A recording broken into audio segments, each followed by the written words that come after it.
Call the meeting to order and have roll call. Barker, Here. McCain. Here. Wertz, Here. Hyen, Johnson. Here. Rust, Hanfelder, Here. Trent. Here. We'll have the Pledge of Allegiance.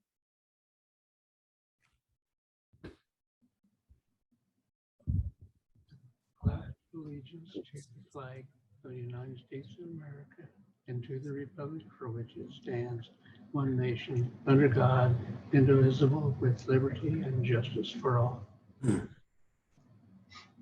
Time for public comment. Anyone wishing to comment?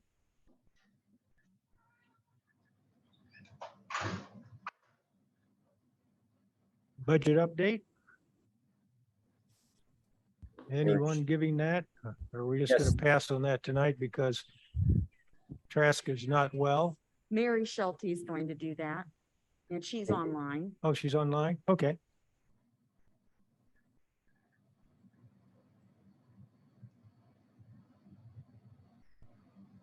Mary, you're up.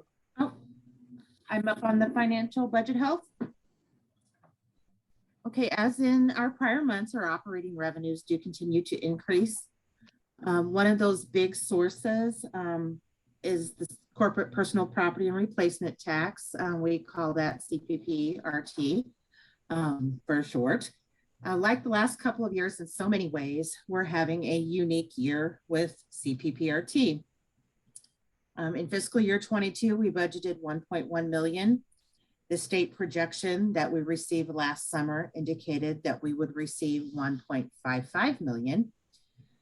As of this report prep, we had received $2.7 million in fiscal year 22 and CPPRT.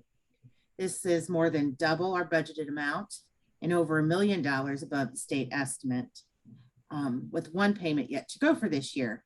So without saying, this contributes greatly to our positive financial position that we're looking at the end of the year. And on the expenditure side, since all departments on campus have continued to be conservative with their spending, and we've experienced the same trend as other businesses in the state of Illinois when it comes to open positions and qualified applicants, we will be well under our budgeted amount for expenses in the operating funds. And that's the financial health update.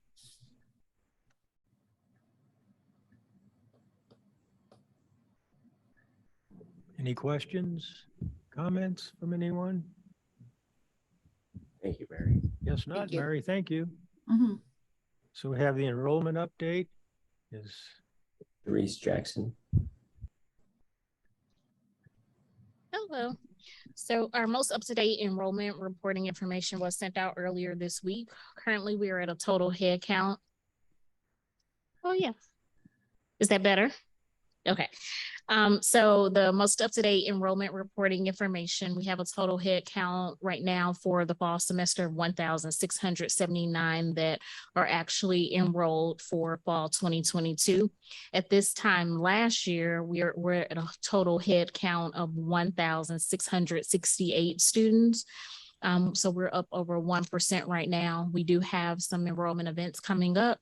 Thursday, we have our Summer Fest, which is like an open enrollment period where students can come in, get information, sign up, and go through their financial aid process.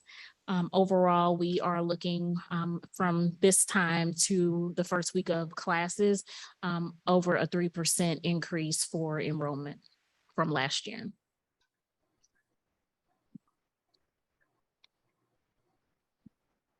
I'm not sure why you're saying you're looking for an increase in enrollment, From last year for fall 2021. and that would be why? We still have students that are enrolling in courses. We have our Summer Fest that is coming up.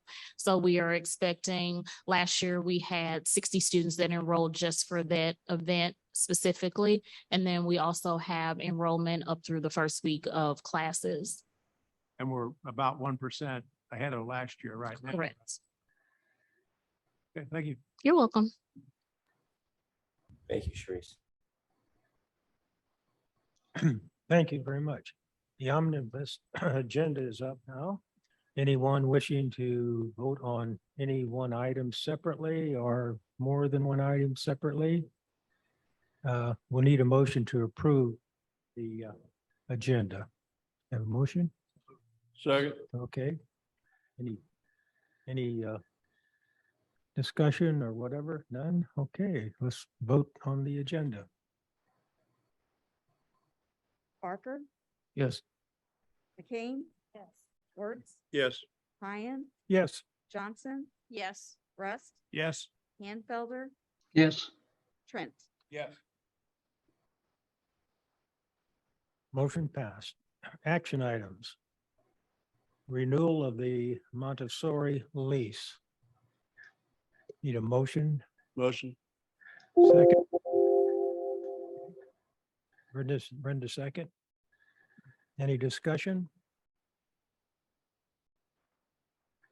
Vote?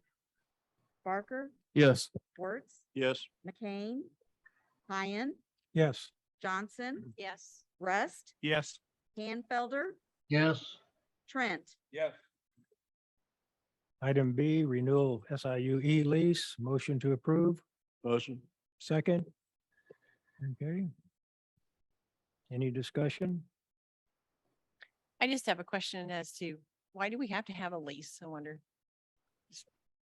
You know, Dennis, why would we have to have a lease there for $1? Is this on? Yeah. I think it's more of a facility use agreement. They provide SIU with an office space on campus. It does contain some useful provisions such as an indemnification requirement that they be insured and. Yep.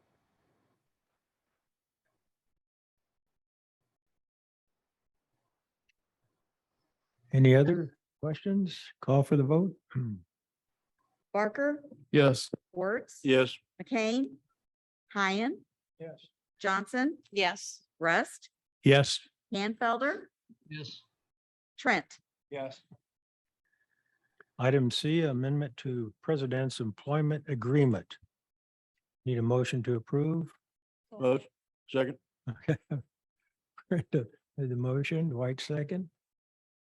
Any discussion? Call for the vote? Barker, Yes. McCain. Yes. Wertz. Yes. Ryan, Yes. Johnson, Yes. Rust, Yes. Hanfelder, Yes. Trent. Yes. Motion passed. Resolution 23-1, reduction in force COVID testing assistance. Motion to approve? Motion. Second. Any discussion on that? We have contracts to sign if this passes to notify them of their release. Any comments on that? Yes, there's both a resolution for the board to approve and then 2 notices that will go out to the affected employees, notifying them of their reduction in force. But in talking with Gabe, I believe they're also provided with recall rights. Should we bring those testing positions back, they would be recalled back into those positions. Okay. Similar to what we did with the food service staff a couple years ago. Okay. Thank you. Any other questions or comments? Call for the vote? Barker, Yes. Trent, Yes. McCain. Yes. Wertz, Yes. Ryan, Yes. Johnson, Yes. Rust, Yes. Hanfelder. Yes. Motion passed. Resolution 23-2, approval and need to keep confidential closed session minutes. Need a motion to approve? So move. Second? Second. Okay. Any discussion on that? Call for the vote? Barker, Yes. Rust, Yes. Wertz, Yes. Ryan, Yes. Johnson, Yes. Hanfelder, Yes. Trent, Yes. McCain. Informational items. Awarded grants and sponsored contracts. Do we need any discussion on that or any additional information? Any board members have questions on that?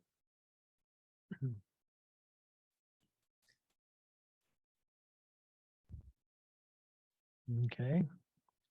B, acknowledgement of grants. Any discussion on that?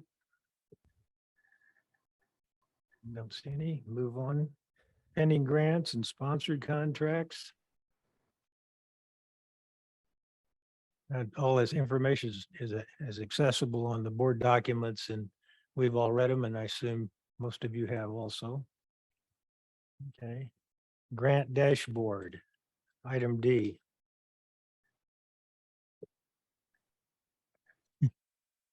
No info. Okay, move on to the next one.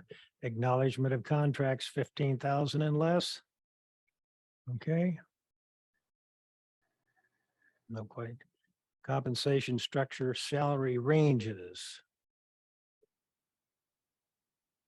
Any comments on that? I have I guess a comment. There was an assumption made in the budget regarding salaries and compensation, but there's never been any motion by the board. So I'm not sure what that, there's in the second paragraph of this information item, about halfway down, it says, with the presentation of a 6% adjustment for full-time team members by the president. I don't remember any presentation like that. There may have been, but I'm unaware of any presentation, so. I think originally, Kevin, that was presented last month in the budget overview for next fiscal year's budget. It was noted in there that we had built in. I'm sorry, Dr. Trask, I can't understand you. Last month, when we presented the overview of next year's budget, it was, I recall, incorporated into that narrative that we had built that percentage into the budget for this year.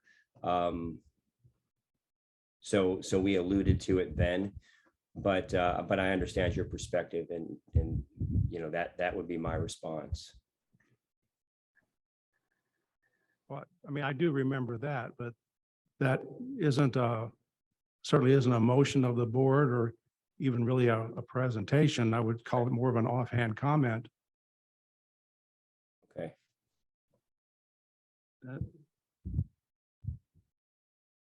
I don't think it's been handled that way in the past. I mean, I guess Mary or would Mary, Mary yeah. Schulte maybe be able to comment on that. I don't know. Mary, do you have a perspective on that? I know we wrote that into our narrative last month that I read. That has been our method of presentation in the past. I know that's the second one I've done, so. Right. It's built into the budget and communicated in that presentation. Certainly apologize, Kevin, if the expectation was to do something different this year, but is there anything we can do at this point to satisfy your inquiry, or just let us know? I'm sorry, I can't understand a word you're saying. I said, we apologize if there was a different expectation this year. If there's anything we can do to clarify or remedy that, please let us know. Sorry that I'm difficult to understand. My apologies. I guess I'm more accustomed to a budget. There's a budget that makes some assumptions about a lot of different things, in this case, including compensation. But that doesn't mean that there's action being taken specifically on compensation in my mind. Right. And no action has been taken. So last month was the narrative that framed the budget that comes before the public hearing, and then the board votes on it.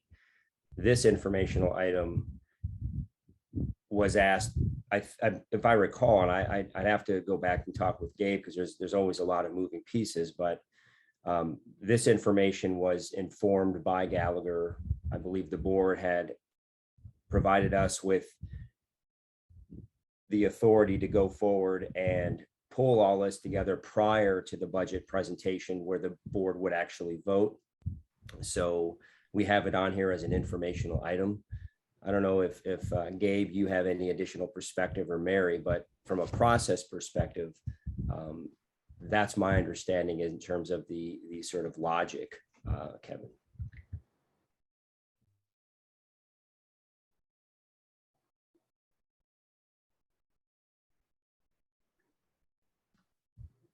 And these were based on Gallagher's advice as well. Getting a message here from Gabe. Can I ask a question maybe to clarify? In reading the report, it looked like there's going to be some recommendations to adjusting the salary ranges or the grades. Is that going to, I guess, be brought as a future action item to accommodate for that? So Dennis, I can try to respond. Can everybody hear me? Yes. Okay.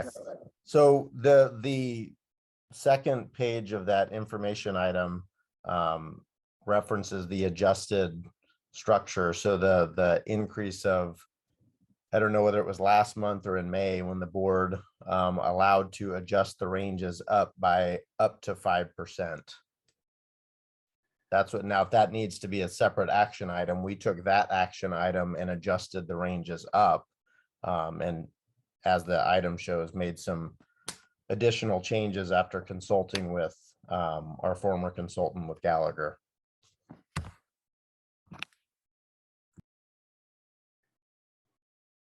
It just seems to me that with compensation being by far the largest piece of our budget and our costs here at Lewis and Clark, we need to be very careful about how we handle and manage that aspect. And it seems to be a little bit unclear to me.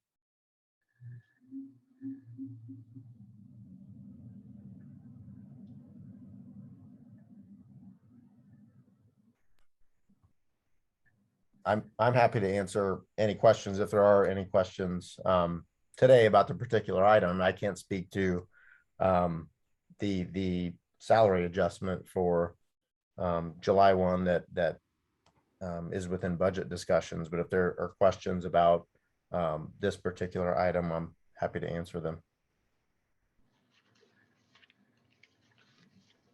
Perhaps it'd be best to research this and share the information with the board and or at the next board meeting. Sounds like we're not all on the same page right now. Would that be appropriate, Gabe? Whatever the board wants us to provide, I'm happy to. So I guess I'll serve at the direction of whatever the board and the president want us to do with these. We can talk, Gabe, and Kevin, we can certainly talk as well, get some clarification, and happy to help whatever we need to do. Okay, yeah. Clarify that as we go forward. Thank you. Is there any updates on brand website, main complex, Connect Summit? Yes, sir. We have an update on the brand website update, Lori and Laura. On the main complex, Lori is also going to lead that for us. There's no Connect Summit update, and I believe the LCFA does have an update. Apologize in advance. I just found out walking over here, I've been exposed last night, so I'm going to keep this on just out of extreme precaution for anyone Could you speak a little closer? for anyone who uses this microphone after me. Just wanted to bring to the board, I know that Ken sent around an update to the board on the rebrand and logos, but of course on June 23rd, the leadership had an opportunity to see for the first time some of the visual treatments that Interact came up with after months-long quantitative and qualitative research that they did with a number of constituent groups across campus and from our external stakeholders. So we've had a chance as leadership to provide some feedback on those initial visuals. And And I think, you know, I hope that the board shares some of the excitement we do about these initial concepts. Of course, we had a much more in-depth presentation from Interact that went into the methodology and, you know, how this final, I shouldn't say final, how this proposed logo and brand refresh is going to look. So we do obviously welcome the feedback of the board and any questions. We're not ready for prime time in terms of sharing that out yet, but I do want to kind of turn this over to Laura, who I know is on Zoom. She had a very in-depth meeting today with our Interact consultant, and we're working on a strategy as to how we're going to roll out our new brand, as well as our website that of course is going to be our front door, if you will, for our user group. So Laura, if you want to share a little bit more about just the process and where we go from here. Okay, sure. Can you guys hear me okay? Yes, yes. Okay. Well, as you can tell, a lot of hard work has gone into this project. It's been, we're entering our third and final fiscal year of the project, and excited to kind of show you guys what we've come up with as we approach the finish line here. I do want to take a quick moment because, you know, this couldn't have been done without the help of the entire Lewis and Clark team, our student body and community, and everybody who's taken part in this long research process thus far. So as those of you who have been following the project are likely aware, Interact has just completed the research phases of the project, which included a crawl of our current website, multiple focus groups with about 8 of our different constituencies, a phone survey, a competitor review, and a web survey. Their research and creative teams have sorted through the data collected, analyzed, and studied it, and then used it to uncover a brand that truly differentiates Lewis and Clark from our competitors, positions us as a leader in higher education, and speaks to our numerous audiences, each on a personal level. As Lori noted, in late June, Interact pitched a treatment for our brand to a group comprising our marketing and public relations team, as well as campus leadership. I wish I could tell you more about that brand, but you'll see soon enough. For everybody else here, the board has seen a little bit of that behind the scenes. The new brand that they've come up with for us focuses on honoring the college's rich history of academic excellence, but also provides a built-in call to action and a launching point for what we can accomplish over the next 50 years. So in addition, we are close to approving a new, clean, modern suite of logos that will represent the college's new path forward.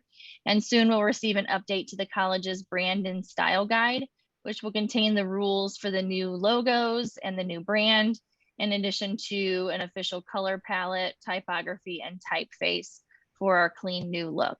For anyone who is wondering and or concerned, however, Trailblazer Blue is not going anywhere. We might see an addition to that color palette, but that will still be our main color.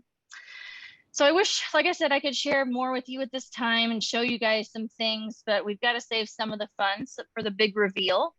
Some of that is still a work in progress as far as planning, but for now, we're leaning into a phased approach to the rollout of the new brand, which will begin with a team soft reveal and overview during fall in-service, followed by a soft launch for students.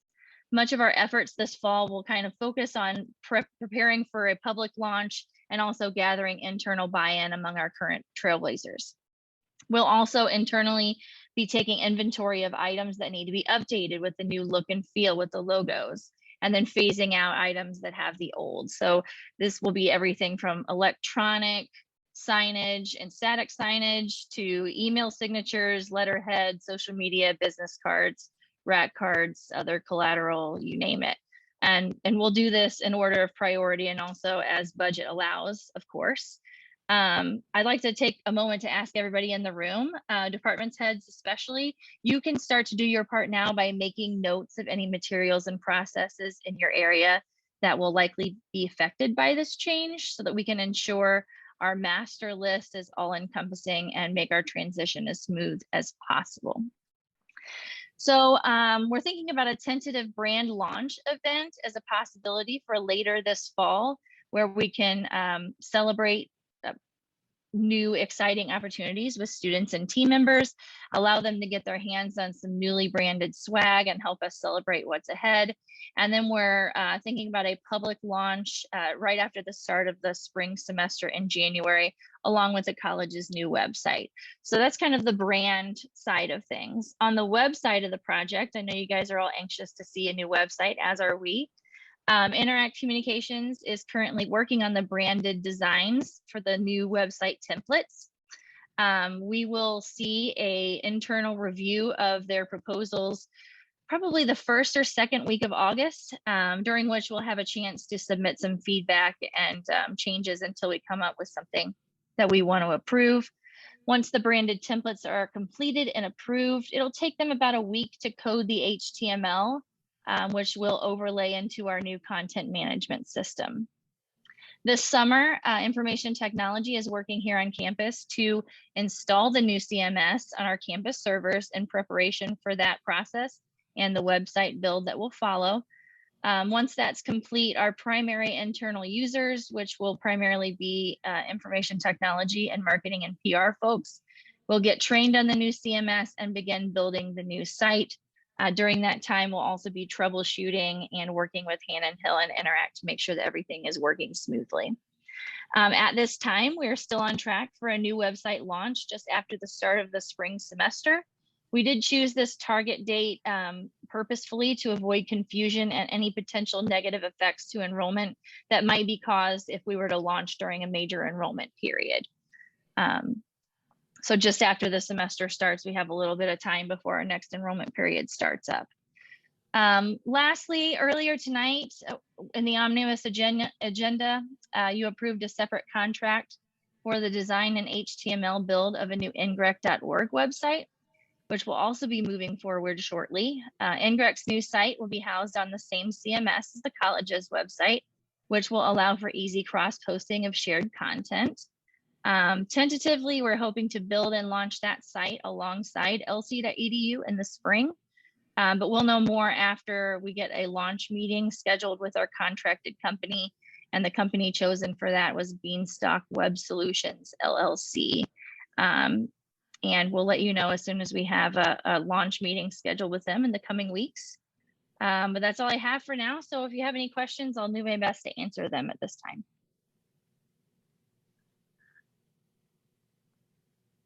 Thank you, Laura. Thanks. So do we have a main complex update? Yeah, just, Yes, sir. just a quick update for the board. Sorry. I know Brian's a one-man team tonight, so I'll talk a little slower. But on the same day that we got to see the new brand, we also were able to do a walkthrough of the main complex with Hastings and Schulte, which is the architectural team that has been awarded the Capital Development Board grant to do the renovation. So we did walk through, a number of us through our maintenance team, and Trustee Wirtz was there representing our Facilities and Grounds Committee. Walked through and looked at a number of different areas, including the enrollment center, the library, financial aid, our bookstore. Looked at some of the worst areas that I know you guys have seen as board members as we've toured through, and just wanted to give them a better idea of what lies ahead. So after that walkthrough, we did meet in Dr. Trzaska's office and kind of talked about next steps. So they are still waiting for CDB to approve their contract. We did look today, it was not on today's CDB agenda. So we're still waiting on that. But as soon as that contract is finalized with Hastings and Schulte, they have already identified a number of constituent groups, including building user groups, for instance, our enrollment center and financial aid staff, and some other building user groups that they want to meet with and start getting feedback on the planning and redesign and renovation of the main complex. So there's a number of groups that we'll be setting up meetings for them with. And then following the feedback that they get from that, they'll have some planned presentations, and I'm sure at some point we will have them here in front of the board to kind of give you an update. We'll obviously keep you updated each month in Dr. Trzaska's emails, but they are going to be here next week to essentially scan all of the floors of the buildings for some 3D modeling. So that will start moving forward. And then if I remember correctly, and Ken or Dwight, feel free to jump in if there's anything I missed, they will be providing us some architectural renderings to share, and they estimate, following those initial meetings, we should have about a 6-month window of time before we start to see some of those conceptual drawings. So Dwight or Ken, anything you want to add from that initial meeting? I think it went really well, and there was a lot of excitement shared that day for sure. I do remember they were talking about when they were doing that 3D scan, keeping those records Yes, yeah. in case of a major loss. It would be a good reference item to go back to. Absolutely. To show what was there before. Yep. So not a lot of movement. We're just waiting on that contract from CDB, but we are excited, and there's a plan as soon as that contract is finalized that we can start moving forward with the work. So. Lori, you mentioned there's a delay on getting the CDB to approve the contract. I mean, is it normal, or is it normal, or is there some problem?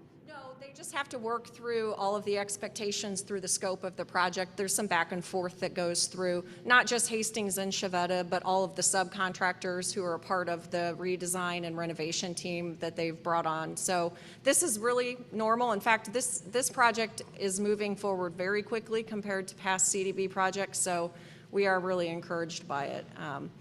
And I'd hate to call it a delay. I think this is a normal expectation that CDB set forth with us early on in discussion. So, Has it ever been mentioned that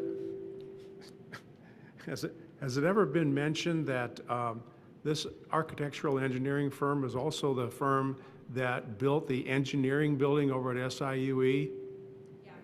yeah, they talked about that day. They've done a number of projects locally, and so they specialize in higher education. And I think I mentioned before, they have a historical architect that they've brought on as a part of this team. And that was something we spent a lot of time looking at the library and just some of the building's historical features and thinking about how to preserve that, but build it into a new modern space. So. Lori, I have one question. I just want to make sure I heard you correctly. Did you say that Hastings and Schulte will be meeting with affected people prior to starting their work? Oh, yes. Yeah, that's item number one. So they've identified, and I don't have those groups in front of me, but there's a number of different building user groups. So people who are occupying those spaces, they're going to start with them, get their feedback.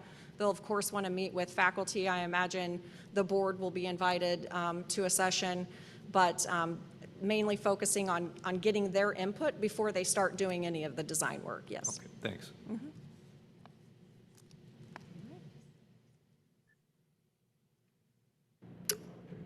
Okay, no more comments about the main complex or updates, LCFA update?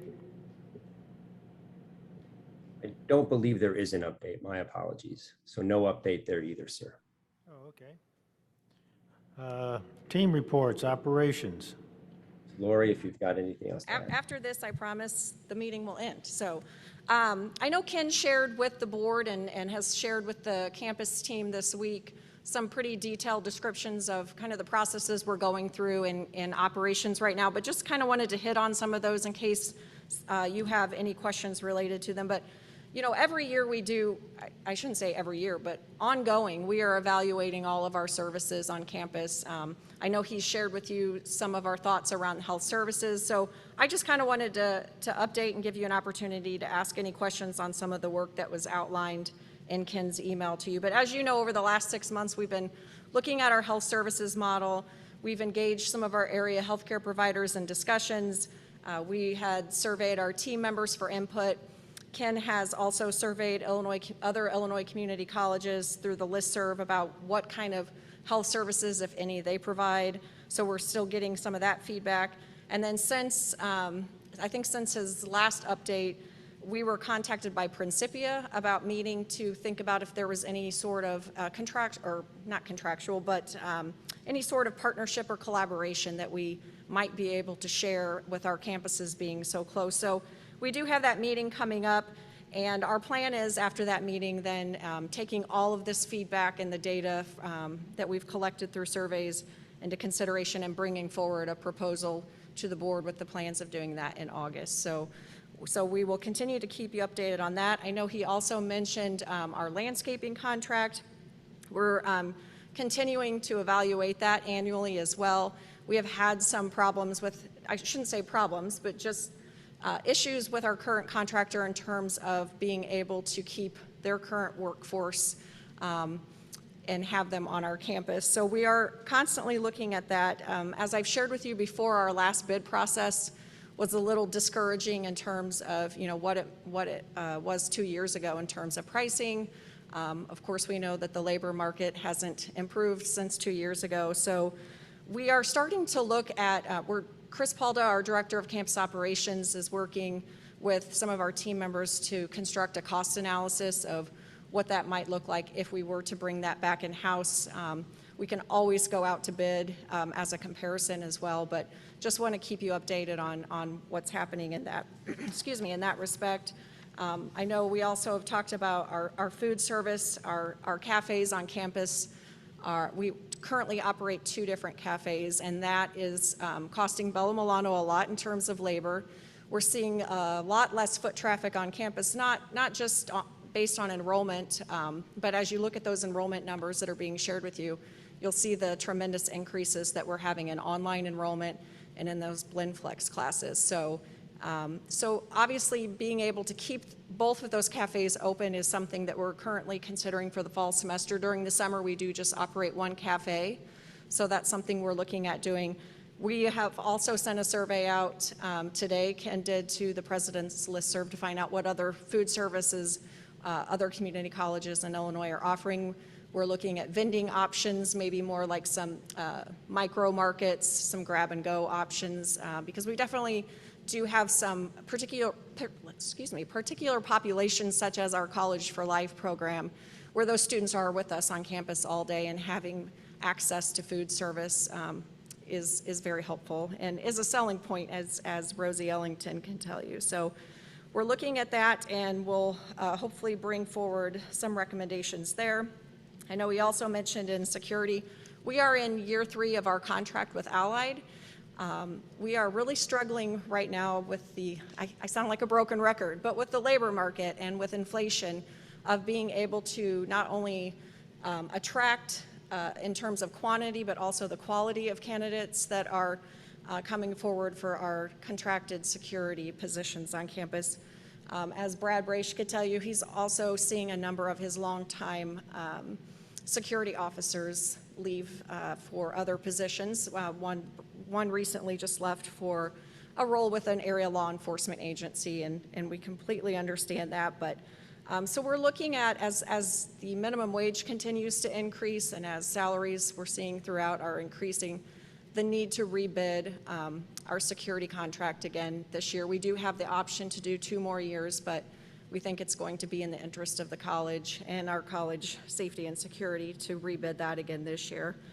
Brad and I have also been looking at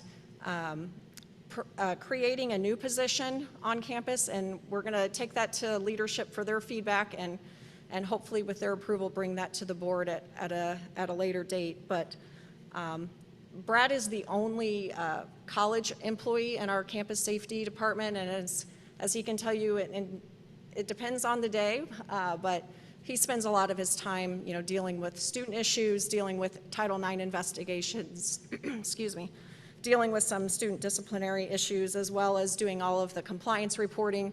Oftentimes, Brad will get called away from campus. So we've kind of explored and looked at a cost analysis of creating a deputy director position.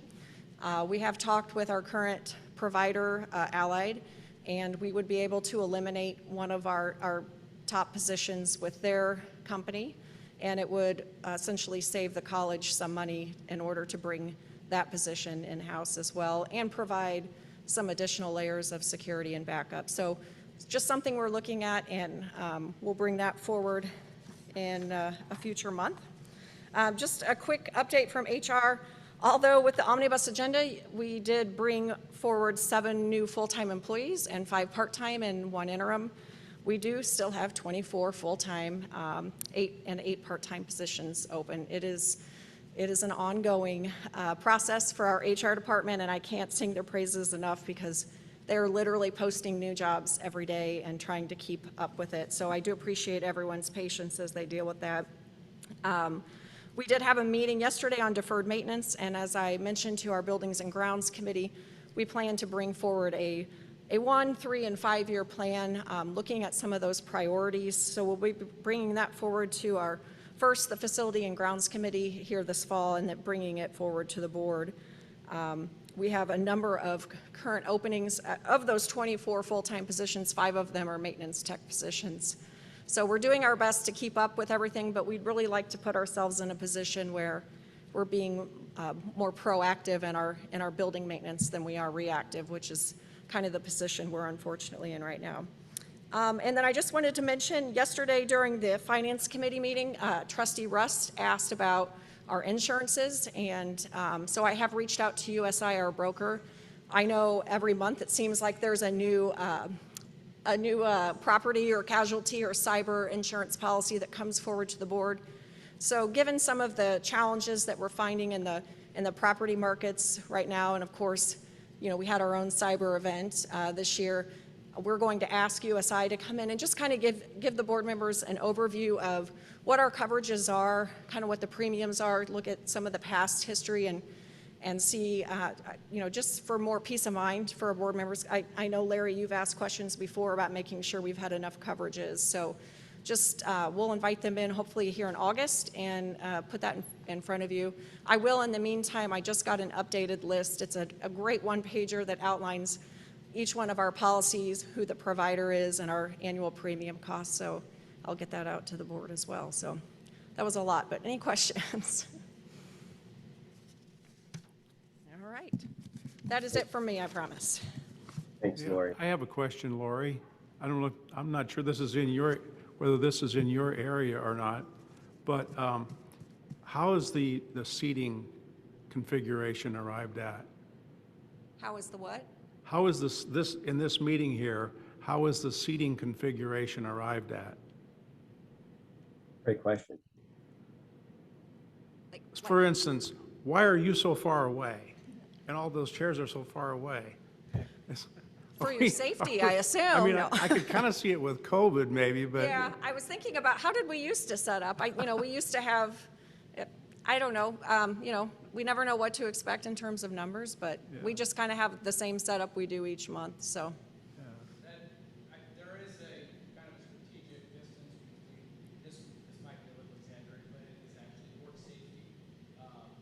That's the concept. He's saying there is some strategy that goes into it for board safety considerations, so we're not charging you. If you'd like me to stand right in front of you, I will. I will say from a podium perspective, I can see all of you, which is great, so. You do realize that we used to meet in like a room that held 20 people, right? Yeah. Anytime you want to move back there, let's go. Well, we didn't have amplification in there as well, so this is kind of nice, at least when it's working and people aren't wearing masks, so. But if you have suggestions for setups, we're all ears, so. Thank you, Lori. Mr. President, do you have a report? A quick one. I will say, with the Hastings and Chavetta visit, the 6-month timeline was very exciting for me. The groups, I'll read the groups that they've suggested, and I've suggested along with Lori and Chris Paul, a couple of other groups, including a community group, perhaps an alumni group. But we'll have the mover team group. That was the initial group that started looking at the main complex. We'll have enrollment, advising, counseling, registrar, the business office, financial aid office, the library, a technology group, academics, looking at classrooms, the departments in the buildings, bookstore, cafe, student government groups. So there's a broad range of groups, including faculty, administration. Of course, we'll engage the board on a very regular basis. and make sure that the expectations of the board are met in terms of the sort of volume and number of updates that you want. You know, I would think once things get rolling, a monthly or even every couple of months would probably be reasonable, but we'll certainly adjust that. So we're excited with that project moving forward. The only other couple things I was going to mention is we have a leadership team retreat off campus scheduled for August 10th. And then, of course, all of us meet as a board on the 27th of July with Mr. Jim Reed. And of course, we're all getting excited about the start of the new semester. You know, we'll have our faculty team back along with others around the 17th or so of August. We'll have our in-service week. And then, of course, we'll invite our students back the following week. So the summer's been busy, as Dr. Artis mentioned, lots of positions that are posted, lots of search committees hard at work. We actually meet this Thursday to select our first round candidates for the Vice President for Academic Affairs position. So we're looking forward to that moving ahead. So all in all, things are going well, and just want to extend thank you to the full campus team, and of course, to each of you for your continued support and guidance and wisdom each of these months. So that concludes my update, sir. Thank you, everyone. Thank you. That concludes the business. Meeting adjourned.